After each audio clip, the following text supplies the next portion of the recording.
Se você pensa em trabalhar fora, se você pensa em mudar para a área de tecnologia ou simplesmente você tem curiosidade sobre esse assunto, esse vídeo é para você. Oi, gente, tudo bem com vocês? No vídeo de hoje eu vou compartilhar o que mudou no meu trabalho nos últimos 3 anos aqui na Alemanha. Para quem não sabe, eu trabalho como Product Designer aqui em Berlim, mas para uma marca francesa de lingerie. Então, apesar de morar na Alemanha e trabalhar daqui, a empresa para qual eu trabalho é uma empresa francesa, então isso é muito importante se considerar em todo o contexto cultural do trabalho. Já fazem 3 anos que eu tô trabalhando para essa empresa, então eu me mudei para Berlim. Desde então eu trabalho para a mesma empresa. Eu tenho aqui do lado um script para eu conseguir abordar todos os pontos que eu quero abordar, né? Então vocês vão me ver olhando assim pro lado. Vou começar contando como era meu trabalho quando eu cheguei aqui em Berlim. E aí a primeira pergunta que eu quero responder é como foi o choque inicial profissional. Eu consigo pensar em duas coisas que foram, acredito que, os principais desafios para eu lidar nesse começo. A primeira delas, com certeza, o idioma. Apesar de ter me mudado, já me sentindo relativamente preparada para trabalhar em inglês, eu lembro que no começo, passar o dia inteiro falando em inglês com outras pessoas e principalmente em contato com outros tipos de sotaque, era algo que me cansava muito. Eu lembro que eu chegava no final do dia, durante as primeiras semanas de trabalho, assim, eu não conseguia conversar com ninguém que estivesse ao meu redor, eu nem queria conversar, porque eu estava mentalmente cansada. Isso com certeza foi o primeiro, assim, choque profissional inicial, a questão do idioma. E eu acho que principalmente porque quando a gente pensa em morar fora e trabalhar fora, a gente tem um estereótipo de que a gente vai estar em contato com um determinado tipo de falante do inglês, uma pessoa nativa. Normalmente a gente tem até medo disso, a gente se prepara para isso, para ouvir o inglês nativo, e eu me mudei para Berlim, sabendo que eu ia trabalhar para uma empresa internacional e tudo mais, mas eu tinha um padrão de inglês na minha cabeça que eu achei que eu ia ter em contato, e a realidade foi que boa parte das pessoas com quem eu trabalho são franceses, então assim como eu que sou brasileira e tenho um sotaque falando inglês, eles também têm um sotaque específico, que foi algo que eu nunca tinha tido contato na minha vida, além de ter que trabalhar em inglês, pensar em falar inglês, entender diferentes sotaques, eu também tive que aprender a entender o sotaque de um idioma em específico. A segunda coisa que me marcou muito no começo foi a questão dos diferentes estilos de trabalho de um profissional brasileiro e um profissional aqui fora, e ritmo de trabalho. O ritmo de trabalho no Brasil é muito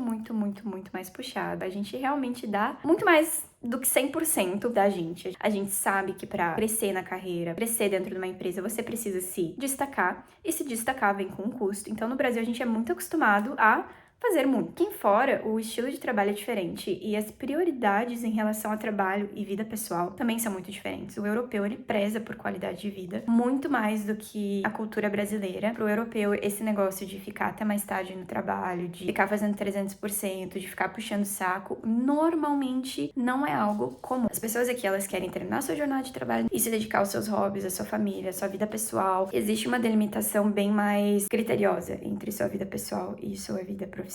No começo, quando eu cheguei aqui, uma sensação que eu tinha muito era de que eu não estava fazendo o suficiente. Eu tinha muitas dúvidas em relação, eu tô entregando o que eles precisam, tá? Suficiente. E no começo, meu ritmo de trabalho era bem assim, devagar, eu recebia poucas atividades, e aí eu ficava assim, tem alguma coisa errada aqui, sabe? Eu lembro que no começo eu precisava de muita validação do meu gerente em literalmente ouvir se tava bom ou não, se tava suficiente ou não o que eu tava fazendo, porque eu ficava comparando com a minha jornada de trabalho no Brasil, e pra mim não tava tudo que eu entregava no Brasil em termos de quantidade mesmo. Aqui, quando você muda, né, para trabalhar para uma empresa alemã, os seus primeiros 6 meses de contrato são o que a gente chama de probation period. Então, é literalmente um período em que você está sendo provado, que você está sendo testado. Tanto você quanto a empresa tem a possibilidade de cancelar o contrato se considerarem que não foi um match o acordo, né? Junta isso com o fato de que na minha cabeça eu achava que não estava bom o suficiente. Esse foi um grande choque para mim no começo, de entender que o ritmo de trabalho é bem diferente no Brasil. A segunda pergunta é quais foram as primeiras diferenças culturais que percebi no ambiente de trabalho. As que eu citei anteriormente, com certeza são as duas principais, mas uma outra que eu consigo adicionar é o senso de proatividade. Eu sinto que aqui fora os profissionais, quando comparado com os brasileiros, eles são muito menos proativos. As pessoas, elas gostam de fazer o trabalho delas ali, e é isso, acabou. Nada assim muito além do escopo do que é esperado, às vezes a média. E isso foi uma coisa que me surpreendeu bastante no começo, essa falta de proatividade, que o brasileiro é muito pra frente, a gente gosta de pegar e resolver. Eu acho também que a praticidade brasileira é diferente, pelo menos das experiências profissionais que eu tive no Brasil. Ah, isso tá errado, ok, o que a gente pode fazer? Prazo pra fazer isso? Beleza. Sinto que aqui eu tenho que ter muito mais paciência pra colaborar com outras pessoas, exatamente por conta dessa diferença nesse timing, nesse senso de urgência, de só pegar e fazer, de pensar no que é mais prático. A terceira pergunta é o que mais me surpreendeu sobre trabalhar na Alemanha. Eu lembro que, principalmente no começo, o que mais me surpreendeu era que, mesmo um profissional que acabou de entrar na empresa, que ainda estava num período de teste, eu tive acesso a logísticas e a oportunidades dentro da empresa que eu sei que no Brasil levariam anos, levaria uma carreira tendo que ser construída para ter acesso. Desde que eu entrei na empresa, eles já patrocinaram toda a minha viagem para Paris, o escritório principal fica em Paris, para que eu conhecesse a empresa, para que eu conhecesse as lojas. No Brasil, pessoas que viajam pela empresa são pessoas mais influentes, são pessoas que estão lá há bastante tempo, são gerentes, e normalmente não uma pessoa que acabou de entrar na empresa. Além da possibilidade de viajar, de trabalhar tanto aqui da Alemanha quanto da França, outra coisa que também me surpreendeu no começo foi o investimento em educação, de ter um budget específico para cada um dos profissionais dentro da empresa, para que você decida se você quer ir viajar para uma conferência, se você quer fazer um curso. Eu citei duas coisas positivas, talvez trazendo uma terceira coisa que seja um pouco mais... Vamos colocar aí no universo negativo, só para ter um contraste. Aqui na Europa, você leva muito mais tempo para conseguir crescer na carreira, para ser promovido. No Brasil, existe a possibilidade de você entrar numa empresa e em 6 meses você já recebeu uma promoção com base no seu desempenho. E aqui na Europa isso é muito, muito, muito, muito mais raro. Normalmente, as promoções, elas levam entre 2 a 3 anos para você pular cargos. É algo que demanda muito mais tempo, independente de você ter cumprido com as suas metas. O seu tempo de empresa faz muita diferença. E também algumas empresas, elas levam muito em consideração a sua influência, principalmente em termos de networking com outros colegas. O processo para ser promovido engloba você receber indicação de diferentes pessoas dentro da empresa, e você só é promovido se você tiver indicação de todas essas pessoas. E aqui na Alemanha, apesar de ter me mudado sabendo que demorava uns 2 anos para conseguir uma promoção normalmente, no final do meu primeiro ano de trabalho, ainda assim, eu tomei a liberdade de negociar uma promoção que foi aceita. Então, sempre há exceções. A última pergunta desse tópico é como era a minha rotina dentro da empresa nos primeiros meses. Quando eu entrei para a empresa, a minha equipe, ela tinha um gestor, o meu manager, e nós tínhamos outra designer, uma UX researcher e eu. E depois de alguns meses a gente ainda trouxe uma outra estagiária. No começo nós éramos uma equipe de 5 pessoas. Hoje em dia eu sou a única designer que resta na equipe por diferentes motivos, e nós temos freelancers trabalhando com a gente, então contratos temporários de acordo com os projetos, as necessidades da empresa. Em termos de rotina, o meu trabalho ele é híbrido. Pelo meu contrato eu preciso ir para o escritório pelo menos 3 vezes por mês, e o restante do tempo eu posso decidir se eu quero trabalhar de outro lugar. Isso foi uma coisa que mudou bastante nos últimos 3 anos. Hoje em dia eu tô muito mais remoto do que híbrido. Isso é algo que a empresa flexibilizou bastante, porque a estrutura do time em Berlim mudou. Em termos também de rotina / responsabilidades, no começo eu era muito mais operacional, e as reuniões que eu participava eram reuniões de apresentação de design, de alinhamento com desenvolvedores, e hoje em dia a minha rotina teve um shift de passar muito mais tempo em reuniões estratégicas. O tempo que eu tenho hoje em dia para realmente construir telas e passar por processos de design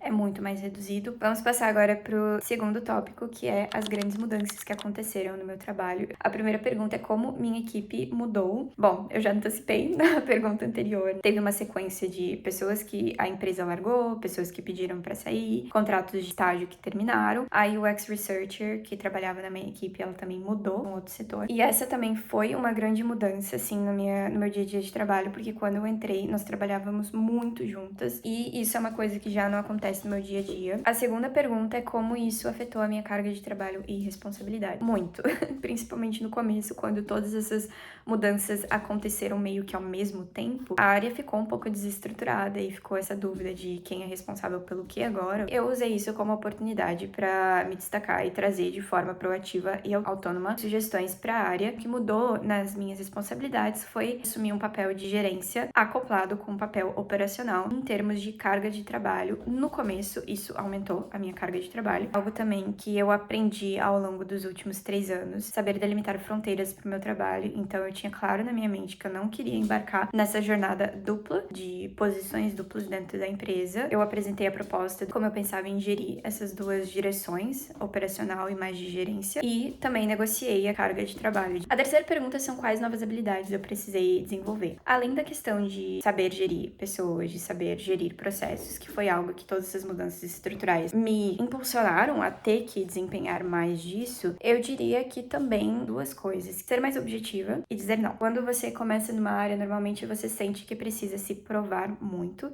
e o se provar muito vem com comunicar demais. Depois de você adquirir um certo tempo de experiência, e é claro, você se sentir confiante no que você está sugerindo, você ter a experiência em si, além de ter a experiência, é importante que você se coloque numa postura de especialista e ser mais assertivo nas suas sugestões, nas suas opiniões. Meu estilo de comunicação mudou muito, saber negociar. As prioridades mudaram, eu preciso incluir algo que não estava previsto. Ok, mas vamos ter que despriorizar alguma coisa aqui. A próxima pergunta é quais foram os momentos mais difíceis? Coisa que pra mim foi bem difícil de lidar e que eu acho que vai parecer até um pouco assim fútil e supérfluo, mas pra mim foi uma dificuldade. Foram as viagens relativamente constantes pra Paris. Essas viagens, elas vinham acompanhadas de um nível de socialização que eu não estava acostumada e que eu normalmente não tenho na minha rotina, de passar o dia inteiro falando com outras pessoas. Isso era algo que drenava muito minha energia, e essas viagens no começo eram acompanhadas de um certo nível de ansiedade pra mim. Eu sabia que eu tinha que viajar pra Paris. Eu já me preparava assim, e era difícil pra mim no começo só aproveitar o lado bom da viagem. E também porque quando eu viajo, né, pra Paris,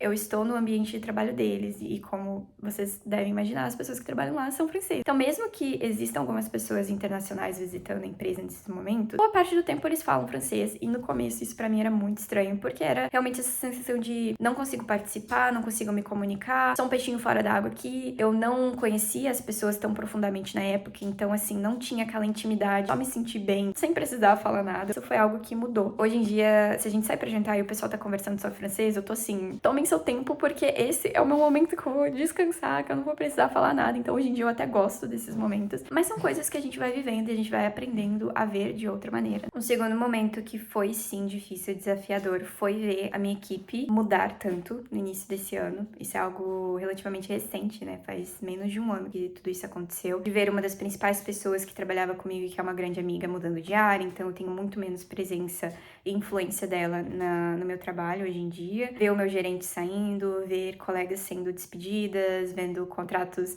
não sendo renovados de pessoas que eram muito boas. No começo foi bem desmotivador. Precisei ressignificar e analisar quais eram as oportunidades nisso. Apesar do desafio e de ter sido um momento difícil, principalmente em termos de estabilidade psicológica, tudo mudou. Eu precisei recalcular a rota, eu precisei entender o que eu queria desse cenário, enquanto eu ainda tinha que dar conta de todas as minhas atribuições que eu já tinha, mas também das atribuições que passaram a ser minhas quando eu já não tinha mais ninguém na equipe. Eu sinto que eu ganhei muito mais autonomia, eu ganhei muito mais influência, assumi um papel de liderança, que alguns anos atrás era a minha principal meta de carreira. O próximo tópico é o que eu aprendi sobre carreira trabalhando em Berlim. A primeira pergunta é o que é realmente diferente do Brasil. O principal eu já citei, o estilo e a carga de trabalho são muito diferentes. No Brasil, a carga de trabalho é muito maior, do senso de cobrança e de precisar fazer mais, te acompanha todos os dias da sua vida de trabalho. Se você é uma pessoa que preza por crescer na carreira, ganhar promoções, e você vive ali a dualidade de fazer um bom trabalho e ter que fazer ainda muito mais. E aqui, as pessoas, elas se preocupam muito menos com isso. A prioridade é ter uma boa qualidade de vida.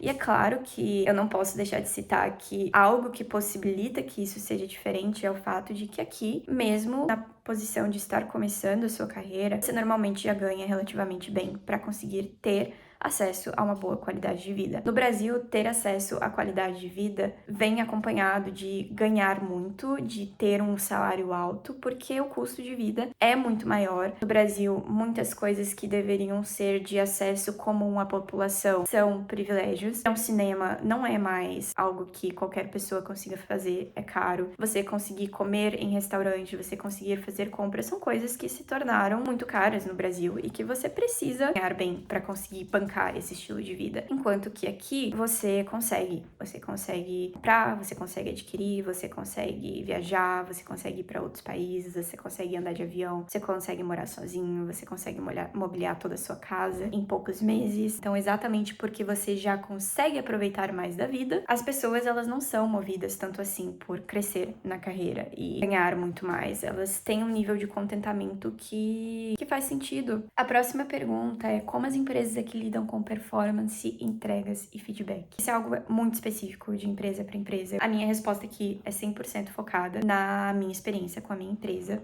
No que diz respeito à performance, eu tenho os meus objetivos, eu tenho as minhas métricas para o ano. Elas são revistas, estipuladas ao final de todo o ano, então agora eu tô no processo de entender também quais são as minhas métricas para o próximo ano. Isso é feito em conjunto com o meu gerente. Quando eu entrei para minha empresa, o meu contrato ele previa de que, além do meu salário anual, eu teria um bônus anual com base nessas metas. Quando eu negociei o meu salário, depois de um ano de trabalho, a empresa me propôs de remover esse bônus e, ao invés disso ser questionado se eu ganhava ou não no final do ano com base nas minhas metas, isso seria adicionado ao meu salário, essa percentagem. E eu aceitei. Faz muito mais sentido eu ter a garantia de que eu vou receber essa percentagem. Então, isso também foi algo que mudou nesses meus últimos 3 anos. Em termos de feedback, eu sinto que aqui a cultura de feedback é muito menos madura. O brasileiro talvez seja um pouco mais aberto, assim, a conversar. Eu tive a oportunidade de trabalhar em projetos também com os Estados Unidos. Esse foi, acho que, o maior choque cultural em termos de estilo de trabalho. Eu senti que os profissionais de lá, eles são muito menos transparentes, muito menos abertos a colaborar num nível horizontal. Então, por exemplo, se eu precisava receber feedback dessa equipe, eu sabia que o feedback ia vir do meu gestor, porque alguém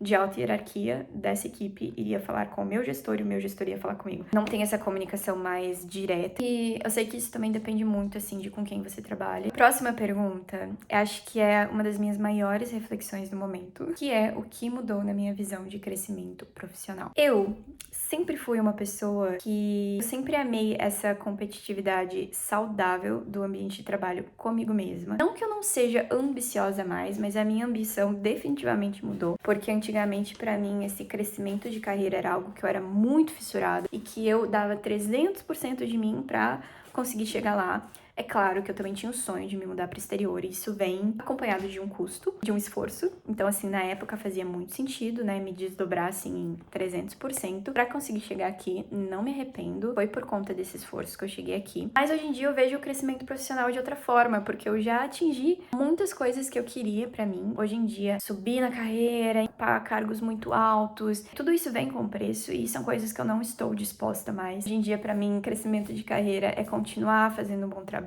ser uma pessoa influente, ser uma pessoa com quem as pessoas gostem de colaborar, gostem de trabalhar e ter qualidade de vida. Não existe dinheiro que pague pra mim hoje em dia uma mente tranquila, descansada, possibilidade de dedicar tempo aos meus hobbies, à minha casa, de não levar trabalho pra casa, não deixar o trabalho ser 100% do meu tempo e 100% da minha vida. Eu gosto do que eu faço, mas meu trabalho não é tudo pra mim mais. Hoje em dia eu lido muito melhor com a incerteza de saber se eu vou ser designer pro resto da minha vida, ou que não, com certeza não, mas de saber por quanto tempo. Hoje em dia eu só aceito de que tá tudo bem não ter certeza, tá tudo bem que eu não quero mais ser uma pessoa super influente, a melhor de todas na minha área, sabe? Eu só quero sentar, fazer um bom trabalho, entregar o que eu tenho que entregar e aproveitar a minha vida. Outra coisa que eu ainda reflito bastante em termos de crescimento profissional é de qual especialidade que eu ainda quero seguir, porque hoje em dia, apesar de estar desempenhando um papel também muito estratégico e de gerência já, eu ainda tenho o operacional. E o que eu tenho percebido agora que eu vivo muito mais dessa posição estratégica é que mentalmente isso demanda muito mais do que ser só operacional. Você gerir processos, gerir pessoas, gerir a estratégia de uma área vem acompanhado de um peso, de uma responsabilidade que é diferente, sabe? Eu sinto isso de uma forma diferente do que eu havia idealizado e em alguns momentos eu ainda me pergunto se eu gosto mais de ser operacional do que ser estratégica. Apesar de amar melhorar processos, comunicar com pessoas, mentorar, eu realmente gosto disso. Eu ainda me pergunto se é só isso que eu quero fazer, sabe? Antigamente eu tinha essa ambição de um dia ser só gerente, um dia ser só líder estratégica. Mas não sei, no último ano principalmente, eu tenho gostado bastante da parte criativa também do meu trabalho, no sentido de desenhar telas. Então, isso ainda é uma incerteza dentro de mim. O próximo tópico que a gente vai conversar são curiosidades curiosidades sobre trabalhar aqui em Berlim. E a primeira pergunta é: tem algo que sempre surpreende brasileiros quando eu conto? Algo que surpreende é a questão das férias. Eu tenho muitos dias de férias. Por ano eu tenho 32 ou 33 dias de férias, se eu não me engano, e isso são dias úteis. Então, por isso que parece que eu sempre estou viajando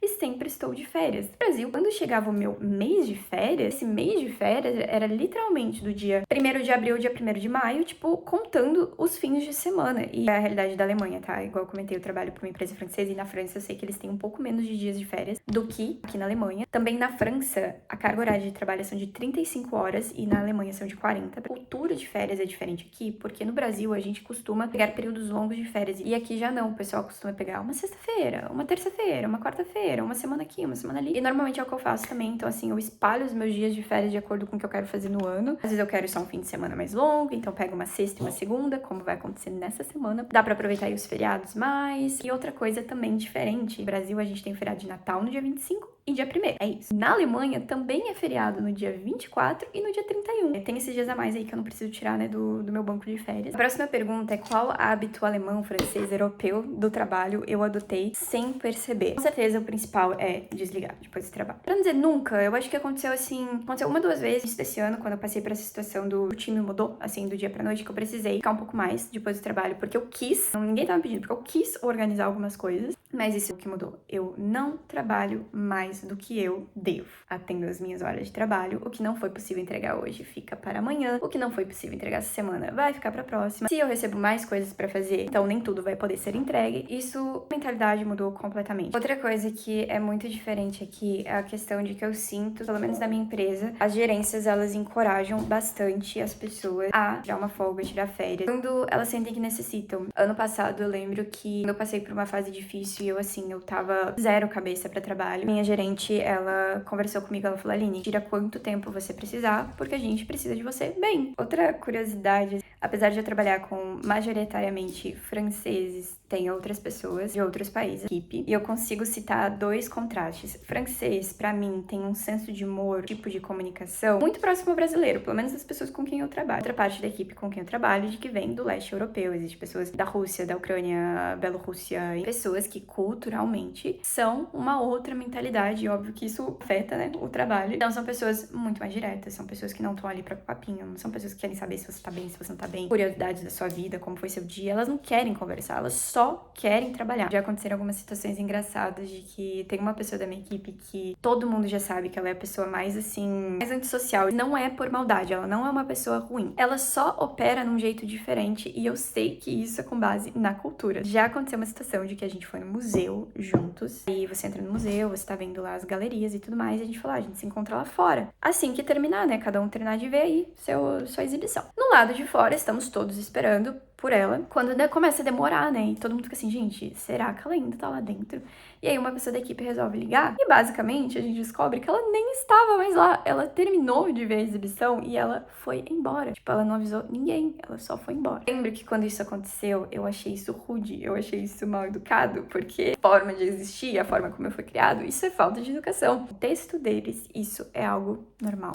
Bom, vamos aí pro último tópico dessa conversa, que é o que eu diria para quem quer trabalhar em Berlim, na Europa, na Alemanha, onde quer que seja fora do Brasil. A primeira pergunta é: quais conselhos eu gostaria de ter recebido antes de vir? Eu gostaria de ter ouvido antes que nem tudo sai como planejado e nem tudo é como você espera. Porque como é possível você imaginar que as coisas vão sair de um jeito sem sequer um dia ter vivido aquela experiência? É pedir demais, né, da nossa cabeça. Então, antes de mudar pra cá, eu tinha idealizado como as coisas seriam, como minha vida seria, como meu futuro seria, especialmente. E eu passei por uma crise depois, acho que de 1 ano e meio de trabalho aqui, em que eu comecei a considerar outras possibilidades pro meu futuro que não sejam Berlim, que não sejam Europa, que sejam voltar pro Brasil, que seja. E na época eu entrei em um grande conflito interno, porque eu comecei a me culpar de querer algo diferente depois de por tanto tempo, ter sonhado com estar aqui. Comecei a me culpar, achar que eu não estava sendo grata, achar que eu estava sempre querendo correr atrás demais e que eu não estava sendo contente de estar aqui. Depois, né, de algumas sessões de terapia,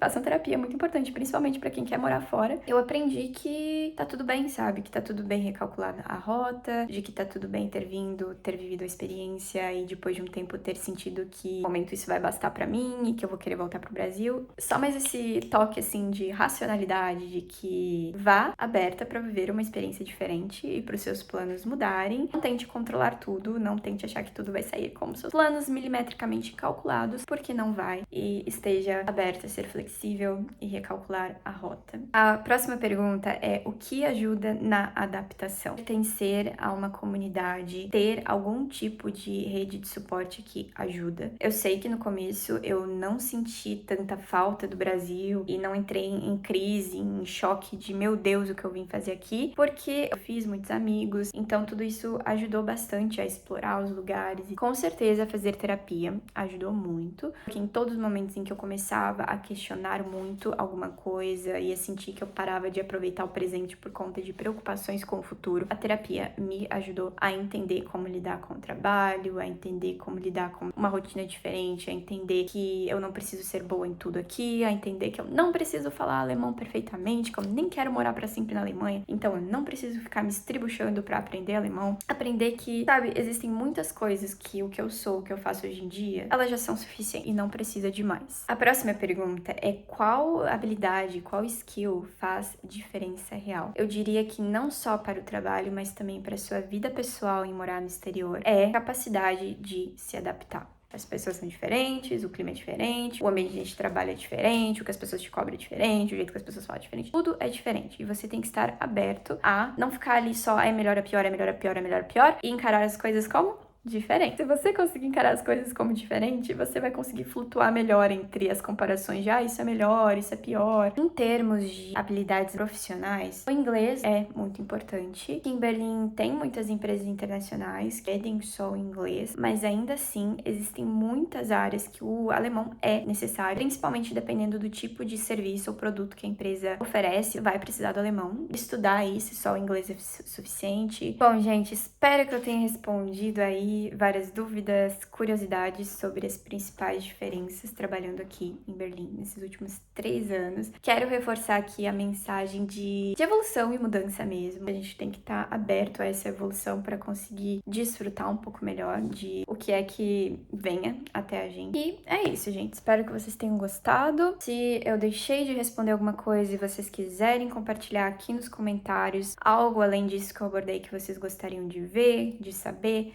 deixem aqui para eu conseguir me planejar e trazer num futuro. Muito obrigada se você chegou até aqui, deixa seu like, comente, se inscreva no canal, ative o sininho para as notificações e eu te vejo no próximo vídeo. Tchau!